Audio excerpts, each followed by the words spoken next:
We're back. It's fight week. It's like every week is fight week in America now. Boxing's trying to make a comeback. You got all of the different MMA organizations out there. It seems like everywhere you look, locally, regionally, nationally, we're fighting. Hopefully you're not fighting amongst yourselves. Hopefully you're not street fighting. If you were, I hope you're able to fight like my guest today. That's an absolute badass. Today's episode of This Life Ain't For Everybody, again, is brought to you by our friends Lynchburg, Tennessee, the iconic Jack Daniel's Tennessee Sour Mash Whiskey. Enjoy it responsibly. Never allow underage drinking. Bring Jack with you, especially on fight nights. The Grand Prix Bellator coming up. It's been going on. And our guest today, you've heard him here before. He is a freaking, I guess you would be called a bona fide badass from high school, even before high school, through ASU, NCAA, All-American, UFC, unbelievable battles in that octagon, moves over to Bellator, becomes a 2-belt champion at Bellator. Ryan Bader, how are you, my man? I'm doing well. Yeah, a week and a half removed from my last fight in the Grand Prix, and so good to get that opening round win, and then back to the grind. I know you don't like to give up secrets. I've been in some of your camps before a fight, and I know that one of the things fighters do is they bring in other fighters from other camps per se to emulate the fighter that you're going to be facing. Machida is ex-UFC champion. He's known for his kicks. He came out in the fight against you last week, 10 days ago, with some legit body kicks, legit leg kicks. No matter how mentally prepared you are for that, Ryan, how bad does it hurt, honestly, to get kicked? Because to me, it seems like I would be down for the count with one kick. They seemed, because the audio was so legit on that fight when we were watching it, that it just seemed like they were knocking the shit out of you. Do they hurt bad? Well, then you have, no crowd, and you don't have that noise at all. True. That's going to take amplify for sure. But for me, I was fine. I'm used to taking those kicks, but they definitely, if you took it right on your ribs, it's not going to be good, And so, I was blocking them, taking them on my elbow a little bit, and they sounded definitely worse than they were.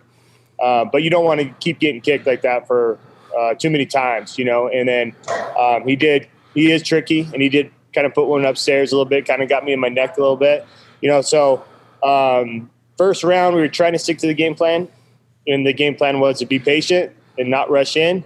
But he started kicking a little bit more, but then at the very end, I kind of saw what I needed to see to come out in the second round and really open up. But they did sound worse than they are, but they're not fun at the end of the day either. How do you practice for that? I mean, when you're with your sparring guys and you're bringing these fighters in to emulate Machida, are you taking kicks like that in camp? Obviously, you're padded up more, but are you wearing a protective padding around your midsection? No, I mean, we have shin guards on, and you're supposed to take it right here, on this meaty part of your arm, and I was catching a little bit of that, so they weren't really getting through too much. And his foot was kind of hurt too from kicking my elbow, but I mean, you've been there a few times, on a certain day we get together and we spar hard, and we have bigger gloves and shin pads and headgear on, but we're kicking hard.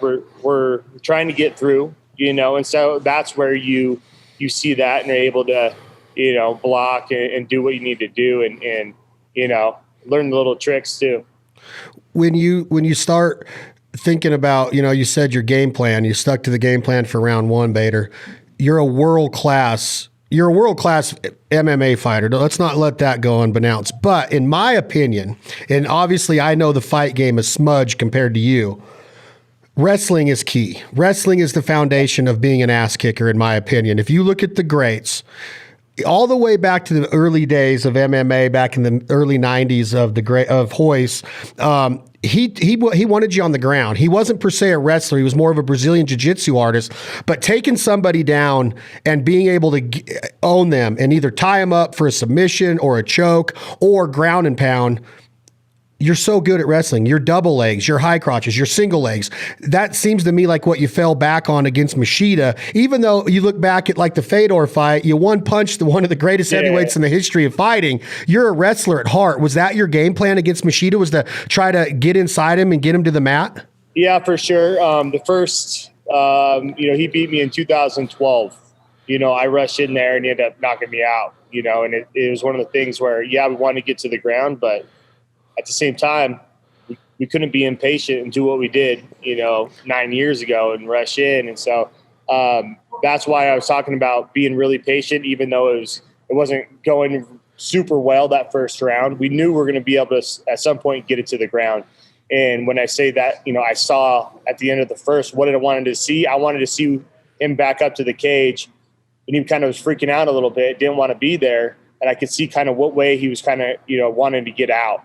And so the second round, I knew I had to put him there and, start implementing my game plan and my will, which was take him down, beat him up, and at that same time, take away a lot of his power, so he's not as effective on his feet in the later rounds. But yeah, I mean, I'm a wrestler since I was 7 years old, and I'd like to be able to dictate where the fight goes. If I want it down, I could pretty much everybody can get him down, and if I want to keep him on my feet, I can do that too. So wrestling, I came up with that and I use it quite a bit. And I've got to the point now where I can mix it in.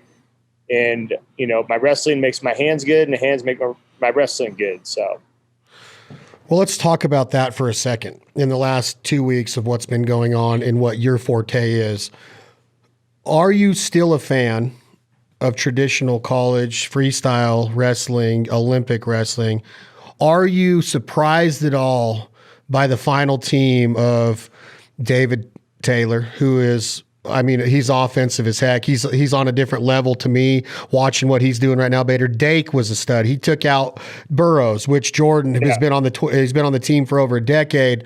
You got Kyle Snyder. Were you surprised at all? Are you a fan of it? Do you pay attention with your busy schedule of training for the Grand Prix? Do you still try to pick apart wrestling and see what's going on out there in the world of college and Olympic wrestling? I pay attention to it a little bit. I'm not watching every match or anything like that, but the bigger stuff for sure, and like you were saying, guys like Dake, that new generation that's, coming through and beating Burroughs and, the big heavyweight, that's phenomenal young kid, so I love to see that, and I love to watch them, not fall into, I'm going to go do this, right? I want to be the best at this individual sport, which is wrestling, because we have a lot of wrestlers now have the opportunity to come into mixed martial arts and all that kind of stuff. And it's cool to see, somebody just keep grinding in that wrestling world.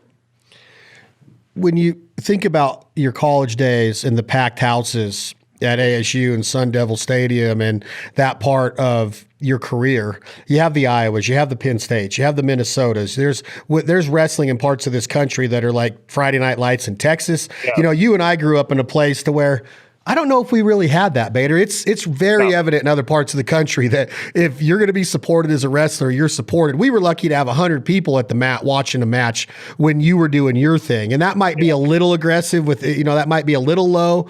But man, you go to a college wrestling match in these big places, the crowd support plays a big part of the success of a fighter. That's why they call it, home mat, or if it's a baseball game, home field cooking, or whatever you call it. When you're in there against Machida and you don't have that adrenaline of the crowd, does it become more like a sparring match? Is it tougher to compete, or are you so wired as a professional now that you can throw down at any given minute knowing that the revenue and the title is on the line? Yeah, the first time I did it, it was definitely a little different, but now I knew kind of going in how actually quiet it is and how you can, when you walk out, when I usually walk out, people are, cheering, people are loud, there's a 15,000 people in the arena and you're going to get in a fight. Right. And you kind of get up for that. But when I say there's barely anybody there, there's not even 10 people in the whole, they have curtains kind of around the cage. So it's kind of blacked out where you're not seeing empty seats and whatnot. And there's nobody. When you get done fighting, they bring your bag to your hotel room and all your stuff you left in the locker room. So there's barely any even fighters there, and so it's quiet. But going into this, this fight, I kind of knew how it was going to be. And yeah, like you were saying, everything else, your purse motivates you. Going out there, your competitor, the guy standing across the cage trying to beat you up, motivates you, So it was good, this time around. didn't let it get to my head at all, and went in there with a job to do and got it done. Give me some quick answers, Bader. Are you a guy that is so mentally focused that you can overcome anything that gets in your way at this point in your life? Is there a bad day in a Ryan Bader life? Do you get down at all? Or does this lifestyle and the mentality of a wrestler and a fighter, mano y mano, like this is the original Olympic sport of wrestling and fighting in the fight game. Is there anything that you can't overcome when you get this mentality? Does anything get you down? I mean, what kind of mentality do you have to keep going in this lifestyle? Yeah, I mean, a lot of things get me down, and if they didn't, I'd be a robot here, but, and I think everybody goes through that, but that mentality is, I've always had that where if you put in the work, it's going to get better or you're going to get a result, and it's, we come from a mentality.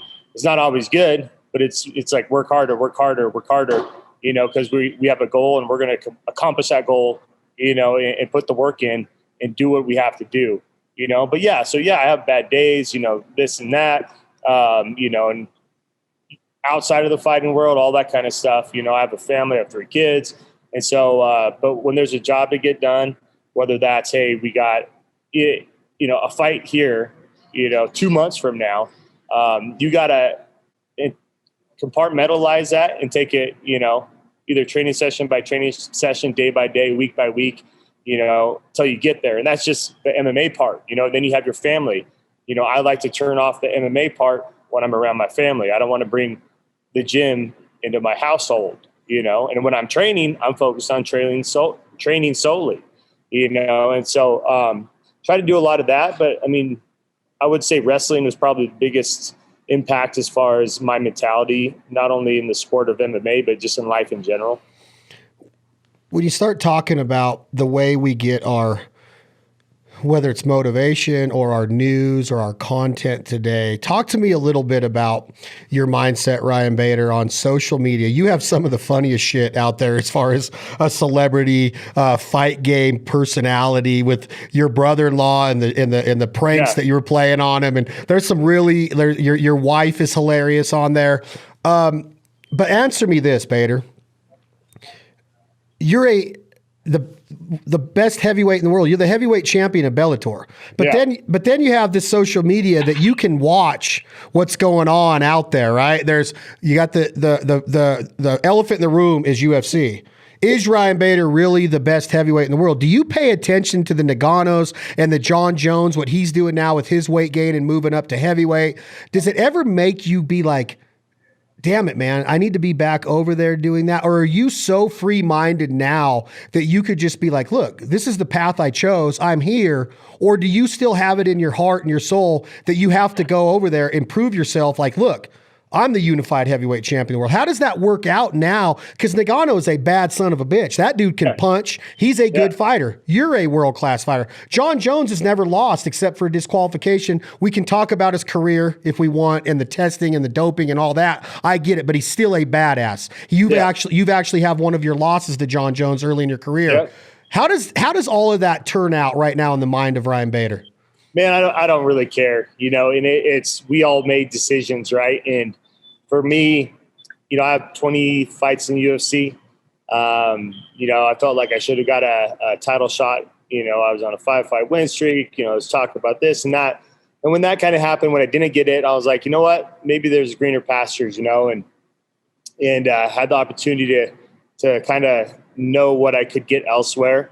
And so we fought our UFC contract out, and I made a decision, and I've been happy ever since. And I was happy with UFC too, but it was one of the points in my life where, hey, I made a decision. I'm gonna stand by it.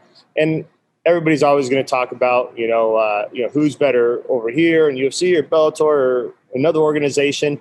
It is what it is. I don't put too much stock in that. We're over here. I'm doing my thing. They're doing their thing. And it is what it is. So really, it doesn't concern me at all. But are you willing to fight? Are you willing to take any fight at any given time, Ryan Bader? If they said that there's going to be a cross promotion right now and you're fighting Nagano, you're in 100% at heavyweight, even though a lot of your career was fought at 205s and 185s, right? All 205. All 205. So now you're stepping up to the heavyweight game. You're a proven heavyweight now. There's no like, wow, man, I don't know if because that guy's a true heavyweight. That's a big dude. Yeah. Oh yeah. We're all competitors, right? They asked Stipe the same deal. And he's like, of course I'm going to take it. If I didn't think I could beat him, I wouldn't be in here. Us going into a fight, we think we can beat any person standing in front of us, and so it makes us good. And, Nagano is badass. He hits extremely hard. Are there ways to beat him? For sure. And you're going to train your ass off to try to find that way, and, you got to walk in with that mentality. If you don't, then you already beat yourself. How do you look at the idea of there's a lot of fighters that may have did it too much, took that one last fight when they probably shouldn't have. Like we all know what Tyson just did against Roy Jones, kind of weird. Chuck Liddell came back on the De La Hoya card against Tito. You've seen Matt Hughes maybe go a little too long. Couture fought till he was like 45. You're a young man. I would say that right now I'm going to guess that you're 35? 37. 37. So yeah. Are you coming to the end, Ryan Bader, because you look healthy, you have an unbelievable healthy and active lifestyle and family, camping, hunting, outdoors, lake life, summer life. Do you know are you going to know when enough's enough? Yeah, for me, it's when I can't train how I need to train, then it's done for me. I can't go in there half-ass and hold on. I got to be able to train how I need to train to be successful in every single fight. I never want to walk into the cage and say, I think I did enough. I want to walk in knowing I did enough, and regardless of the outcome, it is what it is. But when you have that in the back of your mind, did I do enough? Did I train how I needed to train? At that point, I can't do that personally. And there's, I've watched people do that. I'll take this fight, and they don't put the work in. And just getting a payday. You can't be half in, half out in this career. And so, for me, I feel healthy, and I feel the best I've ever felt at this age, feel better than when I was 25. Why is that, Ryan Bader? Tell my audience, please, how you get to that point in your life. Is it nutrition, Ryan? Is it rest? Is it sleep? Is it constant massages? Is it making love to your wife 5 times a week? What is it that makes you say 37 years old, you feel better than ever? Man, I don't know. It's, obviously you gotta be healthy and, eat right and all that. And I do, but I have fun too. Y'all have some beers, whatever it is, but I've always been consistent in what I do. And, as far as training and all that, I don't fight and then take 2 months off. You won't see me in the gym. No, I'm there as soon as I can, next day, whatever it is. So I think a big thing for me is being consistent in everything, and just being happy too, manage your stress and all that. And I got a good family life. I got all, I have good hobbies, this and that. And I keep myself busy. So I think that's a good deal, then having the right people around you, really. And I think some people are, I think some people's bodies just wear down quicker than others, and it is what it is. But I feel great. I'm not going to say that I'm an angel all the time, because I'm not. But being happy, having good people around you, obviously putting in the work day in and day out.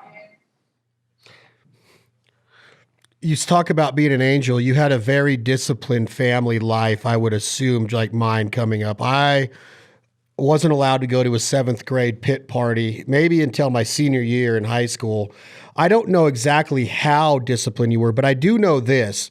Your parents and your grandparents were very tied into your career, always watching the matches, supportive of your career. Even though fight game is scary, I don't know if your wife still gets a little hesitant. We'll talk about that in a minute, but I'm sure mom does. You hunt with grandpa. You hunt with, there's pictures of you now, I'm sure, with 4 generations of Baders in the woods, which is amazing, right? That's an amazing thing. Great. Does the family still give a shit, Ryan Bader? All the matches, all the wins, all the belts, all the titles from the old coming up in Mighty Might Wrestling through high school, through ASU. Do they still care at all? Does dad still care when you have a match? 100%. You know, it's you know, like you were saying, you know, wasn't able to go to these parties, whatever. You know, I was wrestling. I was an athlete throughout my whole life, basically. You know, and we were always going to tournaments in California. You know, driving from Reno over to California to wrestle in the better tournaments and doing all that. You know, so I came up with that.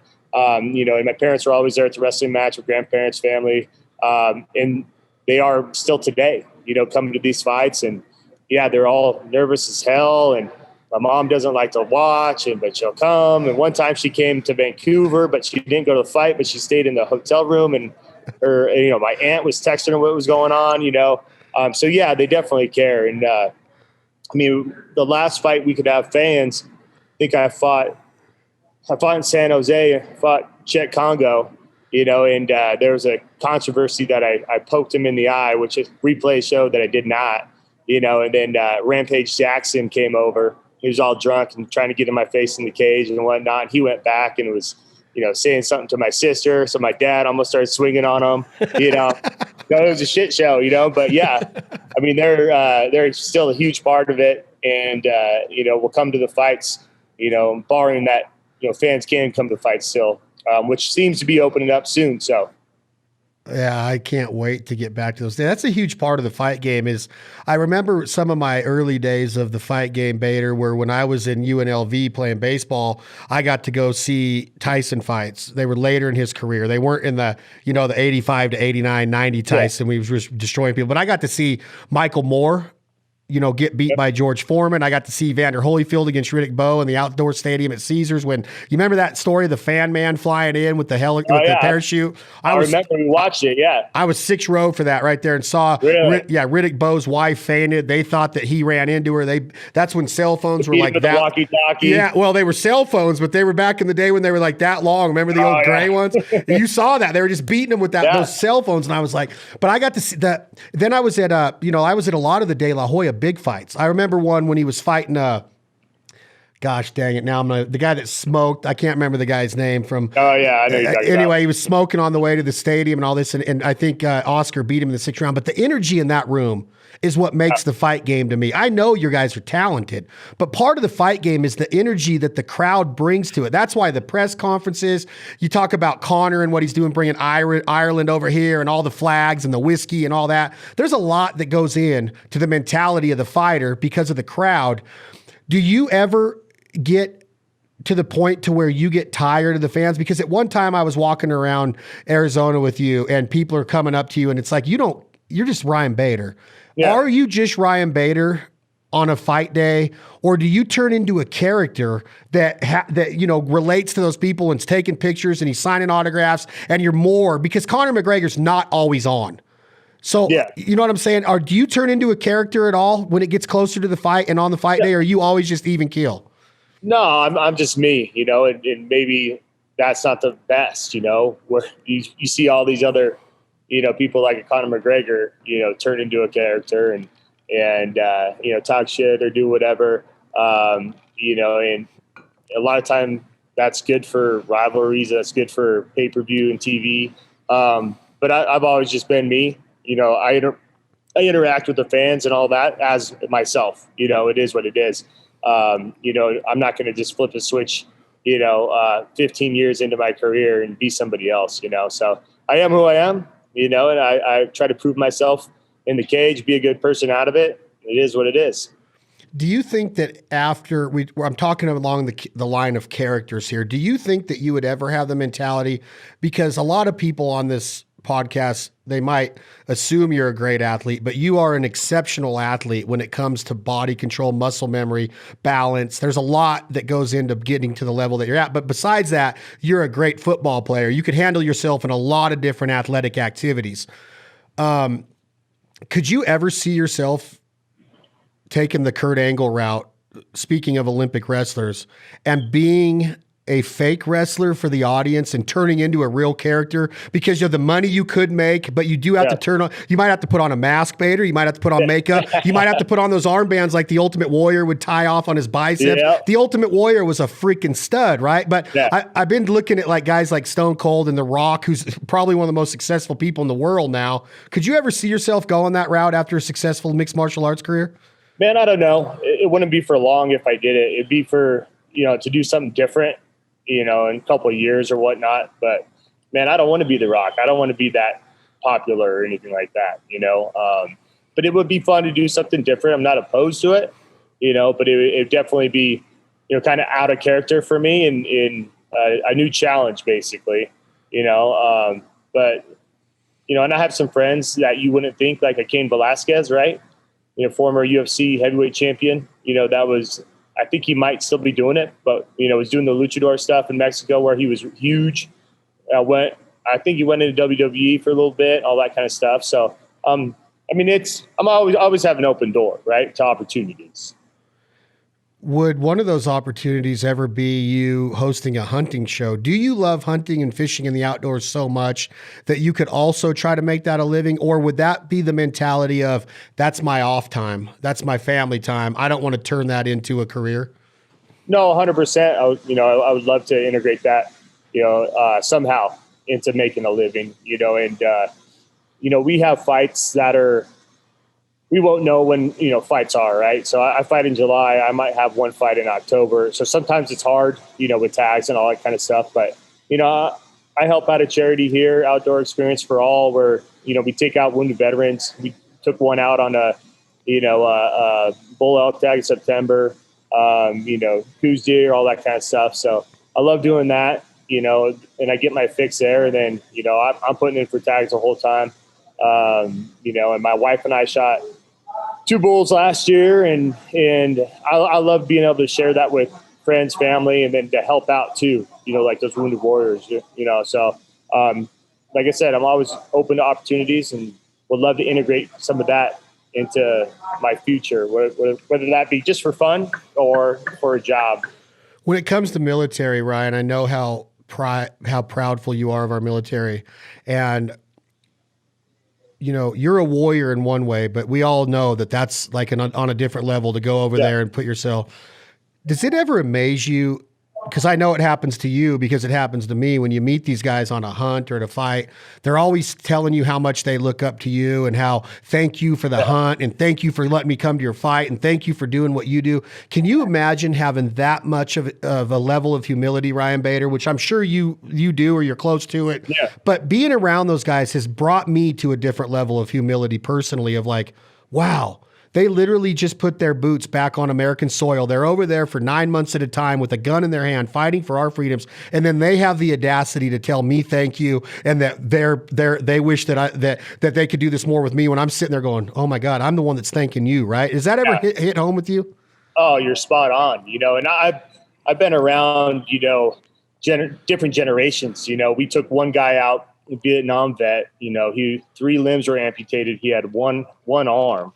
And we had to set him on a Ranger, with a tripod, and he ended up shooting a bull, and he had the best damn attitude ever, never felt sorry for himself, making jokes the whole time, and then some of these younger guys that have, lost their legs below the knee, that went back in and had to pass everything to get back into, to whatever they're, he was a scout sniper. And to be able to do that and have the fortitude to go through all that, and want to, so I've been around those guys quite a bit. And yeah, it's just funny when they're like, oh man, we look up to them. Like, hell, you guys are the the people that I look up to. I get to do some cool stuff. I got to go to Navy SEAL land warfare class and teach a little jiu-jitsu, and then go out and do everything with the nods, sniper school, all that kind of stuff too. So I love just helping those guys out where I can. When it comes to that mentality of what you're touching on there, it brings up another point of your career. You've traveled, you have a home base. You don't live where you were raised, but you're pretty close. But you travel. You're just in Connecticut. You travel here for a fight. You travel here for a hunt. Does that ever get old to you of going and representing the organization of Bellator? Or I understand I'm going to hang out with warriors. I'm going to get to hang out with the guys that defend our freedoms. I'm in no matter what. But you have kids and you have a family. How much is the balance now in your life, Bader, to where you said 20 minutes ago, you're not an angel. You are going to travel. You're going to have a beer with buddies, but you are a loving husband with a badass wife and family. Yeah. What is the balance like? How do you get to that point of knowing, how that teeter-totter is supposed to sit? Yeah, I've been on the kind of both ends of the spectrum there. When I was with UFC, I was younger, before kids too, and they would take us out, to promote for a fight. And then we'd go to England, we'd go to, wherever, Australia sometimes, and we'd be gone for 7 days, promoting and doing different signings for UFC, and then you can see that kind of take a toll on your relationship with your wife and all that. Then when the kids came, I was still kind of doing a little bit. Then I realized, hey, I have to prioritize some certain things. And now, I only go, when I'm needed, really, obviously for fights, or if we're doing, just like we're talking about some sort of military charity organization or event, I'll do those. But it's all about prioritizing. I'd rather be here watching my kids play football, this and that, and being around them than going somewhere to do a signing or thing anymore. So I basically go do what I need to, which is, go fight. I did an analyst thing on the desk the other weekend, did that. But other than that, I'm pretty much here most of the time. You're a good looking guy, Bader. I'm not, and I'm not saying that in a way that some people might, intending. I'm talking about in a TV way. You're a guy that a production company could look at, whether it was ESPN or Fox or whoever, and say, hey, he's well-spoken, he's educated, he's good looking, he's in shape, he knows the fight game. Is that an opportunity that you've looked into that might be in your future of being a color commentator and analysis for one of the organizations? Yeah. I want to be a part of MMA. I don't really want to coach or do anything, because I've been around it so long. So that might be an avenue where there's an opening, right? And I did that last week with Bellator's broadcast, and got asked to come back and, asked if that was something that I would be willing to do more of the future or in the future. So that's definitely one thing that I do like to analyze fighters, be around the game. And I had fun last week, and it was fun going to an event where it's a little less stressful, where you're not going to end up fighting a guy in a cage at the end of the week. You're in front of the desk, but that's definitely an opening there. All right. So you're an analyst now, you're done fighting. You don't have to worry about training anymore, but you are going to stay in shape, but you're allowed to have a couple pops once in a while, maybe even a high ball. Let's say you're at Dirk's Bentley bar. There's going to be live music, awesome bartenders, great food, fun, and friends. Now, here goes the questions. Okay. One country band that's on the stage right now, who do you pick to see with your wife? No kids are there. It's a Ryan and Daisy night, and who is the band you're watching? Man, I like I've always loved Eric Church. Ooh, you're going with Church. I like Church. Morgan Wallen.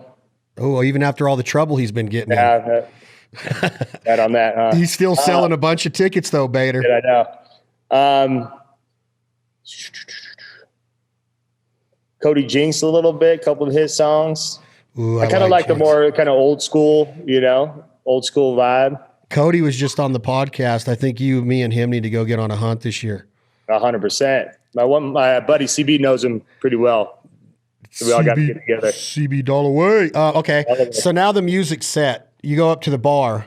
What do you order the wife and what do you get? Do you start with a cold beer or do you go straight to the whiskey? What's Ryan Bader going to party with?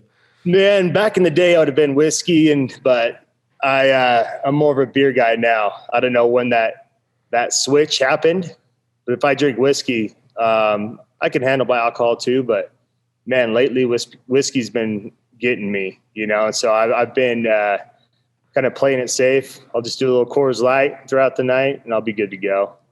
Jeez, Ryan Bader, I never wife thought will of do a little tequila shot, and then maybe like a Tito soda or something.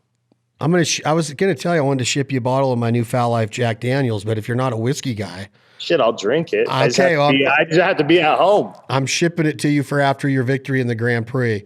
So what's on the menu now what's your favorite go-to food? I would say that you probably are a guy that would maybe say a well-cooked, perfect elk steak would be on your top of your menu. But what do you choose that night of a party night if you can eat whatever you want? Yeah, I mean, I eat that during camp, right? You know, the elk and whatnot. And so when I'm done, I'm in Arizona, and so we have good Mexican food. I'm a big taco guy, and so any kind of tacos, burritos. Well, you got to tell me what meat in there. Is it lingua? Do you like the authentic stuff? Nah, I'll do your carne asada. I like shrimp, all that kind of stuff. But no tongue, though, huh? I'm not going to say that. I mean, I've had it once, so I can't bash it, but it's not my go-to at all. You know, but I'll come home and I'll eat bad for 2 or 3 days, and then my body's like, "What are you doing? You know, we were so healthy, and now we're doing whatever we're doing now." And so I kind of get back to it, and then throughout the week or whatever, I'll eat healthy, and if I want to splurge on a weekend or we go out to eat, I'll do that. But I crush it pretty hard for like 3 or 4 days, and then feel like shit, and then get back at it. So when you do get back off of that party night and you're back in training mode, you have your headphones on, and let's just say you're doing a cardio, no coach there, little interval training. I would assume it's not Eric Church and Cody Jinks in the headphones for a training session. It could be, I guess, but are you a heavy metal, Slipknot, 80s hairband rock, Guns N' Roses, Metallica? What do you like for training? We just did some jiu-jitsu right here. We had a little classic rock on, I kind of grew up listening to that. And so it's kind of a go-to. I'm not a huge Slipknot kind of guy. We'll throw on some country. It doesn't need to be, hard for me to work out, just something you can kind of flow to really, and so probably my go-to would be a good upbeat classic rock mix. So are we talking like classic rock is like, or is that Allman Brothers, Leonard Skinner, Boston, Night Rangers, like 70s stuff? That's the stuff you like. Yeah, 100%. I grew up with that. My dad had a construction company when we were growing up, and every summer, we were working, and they put that on, and so we came up with that. Yeah, I did too. I had a lot more of the outlaw country. I'm sure you did too, but I grew up on the Waylon and the Merle and the Johnny Paycheck and Don Williams. My dad was like all country. He loved rock and roll too, but we listened to a lot of country music. So what's left to say about I want to talk a little bit about some predictions before we get off, but what's your mindset like right now? Are you just geared towards this championship right now?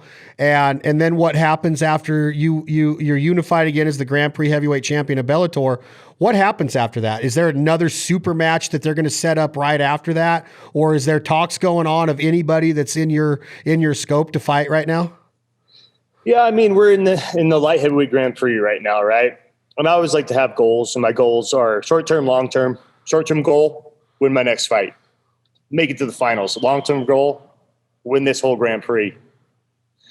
And at that point, I'll recapture the light heavyweight belt, once again, be a 2-division champion, right? And that's kind of a legacy thing for me. So I'll be a 2-division champ once again, and that just means I'm defending these belts now too. And I feel like I don't have anything to prove. I was a 2-division champ. I won this belt, the heavyweight belt, by beating Fedor, all that kind of hoopla. So that's my next goal, is recapture that. And then, to be honest, it's really like defend them and see who they throw at you, and at the same time, this is my career too. So this is how I make money. And so that's a big factor also. I can't do this forever. And so, these bigger fights, every fight, is a chance to make great money.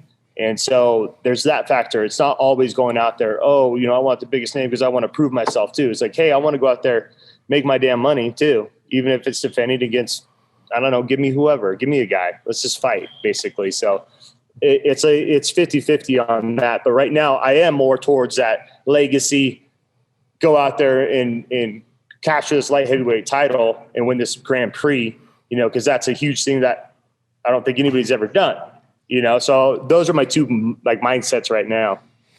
With your mindset and mentality as a world-class wrestler, we all understand the game of weight cutting.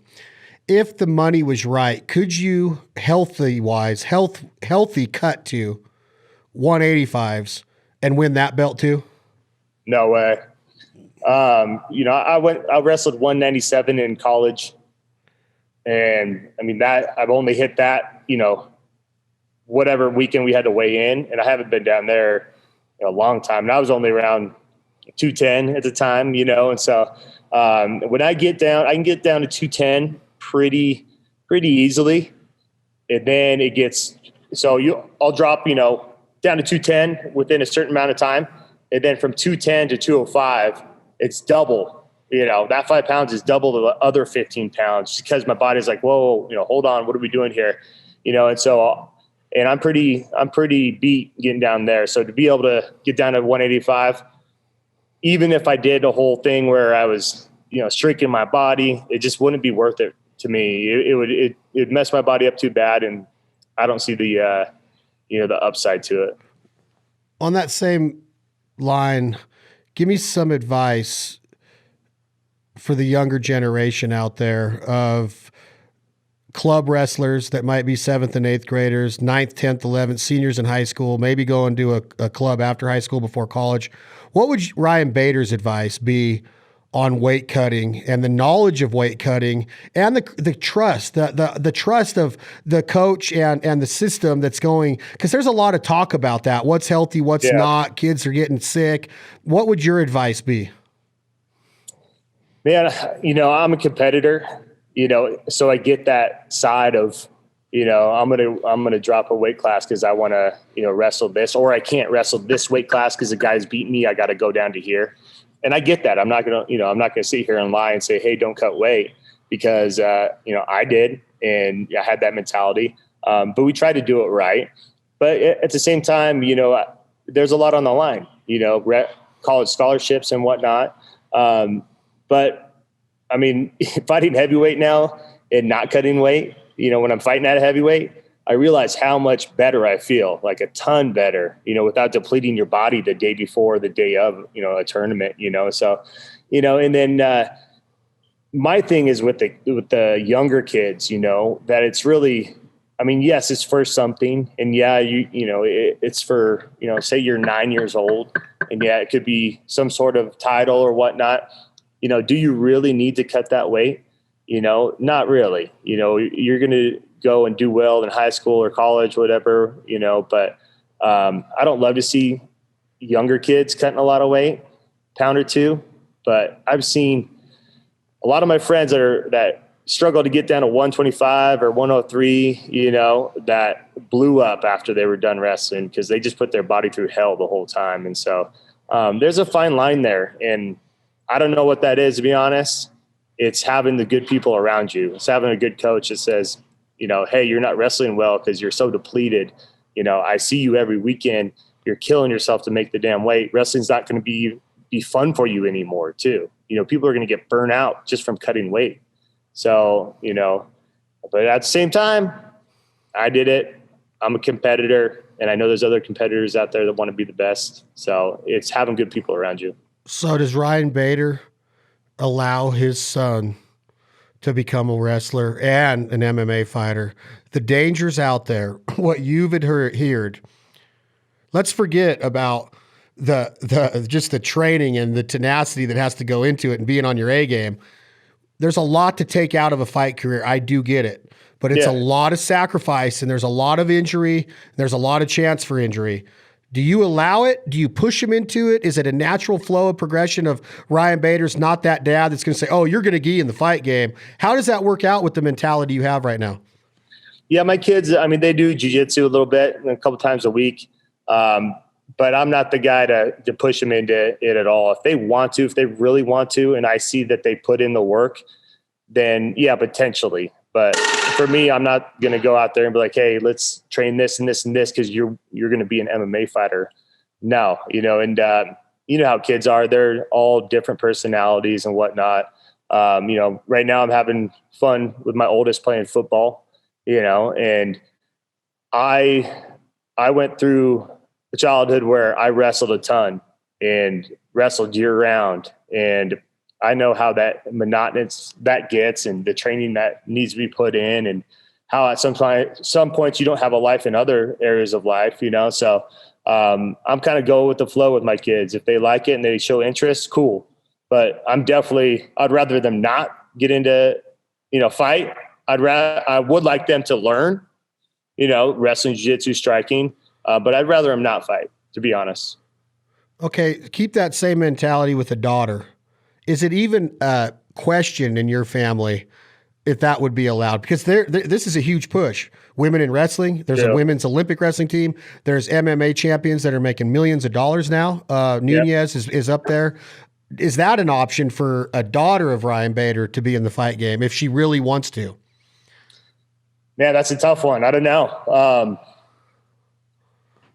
My daughter's definitely, I don't see her being that person, but I'm not going to deny my kids though, if they really want to do something, if they really want to, achieve something, I'm not going to say no, but I gotta see the work you're putting in first. Like I said, you can't go out and half-ass it, especially not in that sport.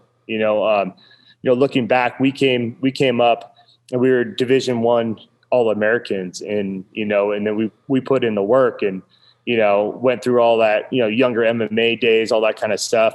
I mean, it was a lot to get to even where you're at now, so my kids can do something else if they really want to, if they're dying to do it. I got to see the work that they put in before I'll allow it. Thinking back to that time period of The Ultimate Fighter, you win The Ultimate Fighter. Has it flown by? Has it been a wild ride, Bader? Has it been something with no regrets? Like, man, this has been awesome. 15 years into this game, I'm the heavyweight champion of the world, about to try to become the light heavyweight champion of Bellator again, to be a 2-title holder. Has it flown by? Do you ever have to sit back and pump the brakes? Because I look at it like, dude, it just seems like yesterday I was in Arkansas hunting ducks, and it's been 6 months already. It seems like it was just yesterday. Like, life flies by. You remember our dad used to tell us that, you're going to be here one day. Trust me. Yeah. I'm in my 40s. You're approaching 40. Has it flown by? Are there any regrets? Have you had a chance to sit down and breathe a little bit? Yeah, no regrets, but yeah, it's flown by. I look back, like we were touching on earlier, like, family and all that. I look back at some of my fondest memories are at fights, because it was an excuse to get together. We all, come to a fight, like Australia. My parents came down there, my grandparents, my, wife at the time, girlfriend at the time, but wife now, and friends. We all got together. And I remember that like it was 3 years ago, and that was 2009, and I look back and at these different stages, and a lot of them are fights, and they were good times, win or lose, a lot of family, friends were around, and we were able to have a good time, because of that fight. And that's what I look back, and think fondly of, in the past. So there's no regrets whatsoever at all, but yeah, man, The Ultimate Fighter was 2006, crazy, or 2007, 2008, basically. Crazy. I started in 2006, but yeah, it's nuts. So crazy, right? Like, yeah, I love it that there's no regrets. I love it that you're going to have this scrapbook to look back on, and what a career already, not to mention what's getting ready to happen again. But what are you sitting around at right now? You said you couldn't get down. You could get to 210 maybe right now. What are you sitting in that chair at right now? I'm 230 right now. 230, 230 pounds. And how tall are you? 6'3"? 6'2". 6'2", 230. Let's say career's over in 36 months from now. You're 39 years old. No, you're 40 years old. It's done. You've walked away with a smile on your face. You get this job as an analyst. You might be coaching a little peewee football, maybe a little bit of that, little bit of this, maybe hunting here. Do you balloon up, Ryan Bader? Do you get a dad bod? Do you get a gut on you? Are you going to get out of shape ever, or is Daisy going to whip that ass if you even think about it? Yeah, hell no. No, I can't get out of shape. It's one of those things like, if there's been time in my career where, we were younger and you'd train and then you would maybe take a little time off and you feel yourself getting a little fluffy and you're like, I've always been like, hell no, we can't have that, and so, going forward, I'm always going to do something. I have to compete too, and so that might be, Brazilian Jiu-Jitsu. I do that anyway right now, and I'll continue to do that. And I'll continue to work out. I always joke with Daisy, my wife, and I'm like, if I don't do anything for a while, I tell her, you got to walk the dog because I'll get, absolutely insane. I got to work out. I got to have that release, and so I'll always be doing something, always competing in something, working out, and I think you have to do that in life. So I don't think I'm ever going to stop. I love it. I love that mentality. I wish more people had that mentality. I think as much as we hate to admit it, aesthetics are important. Health is important, more so than aesthetics, but aesthetics are important. When you look at yourself on TV, like I have the last 15 years, and you do it too, you want, no matter how bad you tell people, no, I don't care. I care how I'm perceived. The better I look, the better I perform. The better I perform, the more satisfaction I get. And I think that in life, we want to work hard and we want to feel good about it. And looking good is part of that, man. So it's refreshing to hear that, there are some guys that fight career's over and you don't recognize them 5 years later, right? And, and you're going to be an analysis. Now let's end it by this. I know you got to go. I know you got training coming up. Good luck, Ryan Bader, but you're going to be an analyst. You got to love to talk about the fight game, even though I'm sure there are people that could wear you out with too many questions about the fight game. That's why I'm honored to have you on the podcast. But 3 predictions right now from Ryan Bader real quick.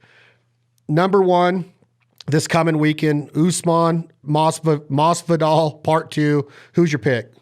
Usman, 100%. He's so good right now. And, they fought once before. And, it was on a short notice fight. But I don't see what Masvidal could do that Usman can't do better. Conor Poirier 3. Poirier. Man, I called Poirier on the last one, but I'm gonna go with Conor. I think he's gonna. Wow. Yeah, I think he's gonna actually really take it serious, be motivated, all that, kind of come out like the old Conor. 'Cause he is damn good.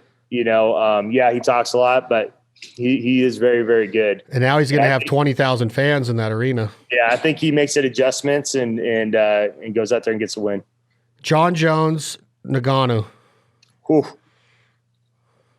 Man, I don't know. I'm going to go with Jones. I think he is very smart, brings a good fight IQ to every fight. At the same time, if you think about the last couple of fights he's had at light heavyweight, they've been pretty damn close. And some people think that he lost those fights, And then Nagano, he puts his hands on you, you're going down. But it's hard to go against somebody like Jones that hasn't really ever lost. So I'll say Jones in an actually very boring fight. Okay, I like it. Last question. I'm letting you go, Bader. I haven't got to talk to a fighter since this happened. Are you embarrassed for Ben Askren? Was it a joke? How does he get knocked out that bad to where he can't get back to his feet and keep his balance? Or is this guy legit? He's got 3 wins against 3 non-boxers. Ben Askren's been in there with the likes. He beat Robbie Lawler in a fight that was iffy in my opinion, but Robbie Lawler is a tough SOB. Yeah. How does this happen? And are you embarrassed? This guy's an NCAA All-American, NCAA champion. He has the nickname Funky. That didn't look too funky to me. No, how does that go? I know Ben, I know Ben from the old wrestling days and, way back in the day, we trained together a little bit here and there.